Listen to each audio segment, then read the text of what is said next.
so good. All right, so Lone Fox family member Jenna A. Mac Q23, that's a beefy username. She sent in this project that I think is so cute. It's like this little, it's actually sold by Wilo and Grove. So I'd like to see, oh my gosh, the retail price of this is 220 pounds. I'm pretty sure it's like $260. I'm shook. We are gonna be creating this for literally like $7. So let's go ahead and do this. This is what it looks like.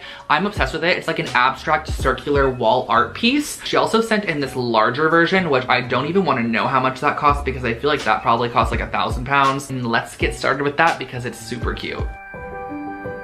For the first project, we're going to be using these 6-inch embroidery hoops. I bought a pack of 12 on Amazon, and I also grabbed some yarns from my stash.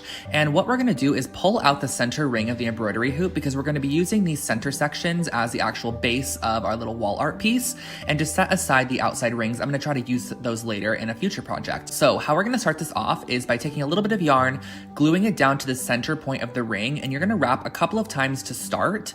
And as you continue wrapping, as you could probably like tell, you're going to have the yarn start falling off the edges. So what I suggest doing is actually add a little bit of hot glue to the top and the bottom as you wrap. That way, as you wrap it, it kind of has something to adhere to and it's not sliding down the actual edge of the ring.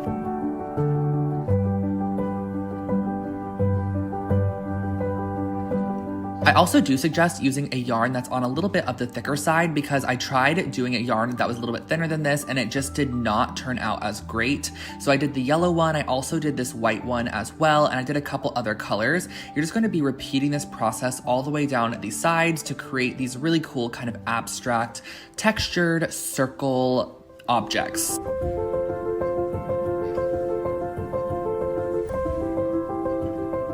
As you get to the end, you're just gonna wanna make sure to add a lot of glue on here, let it cool down a little bit prior to putting your fingers on top of it, and then just wrap it around and just do the best that you can to kind of conceal that edge, cut off your tails, and that finishes off 2 of our yarn circles.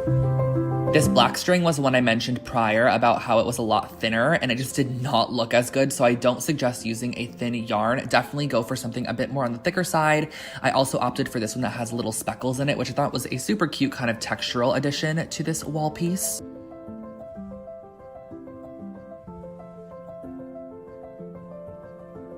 And here we have all 4 of our circles completely wrapped with the yarn. Then you're gonna go ahead and just lay them out however you want. I believe I followed the exact diagram that was sent to me, but all you have to do is just hot glue these together. Use a strong bond hot glue like the Gorilla sticks that I usually use, and it's gonna work perfectly fine. And then once you are completely done with that, let that cure for a little while. You could hang it up on the wall and you are good to go.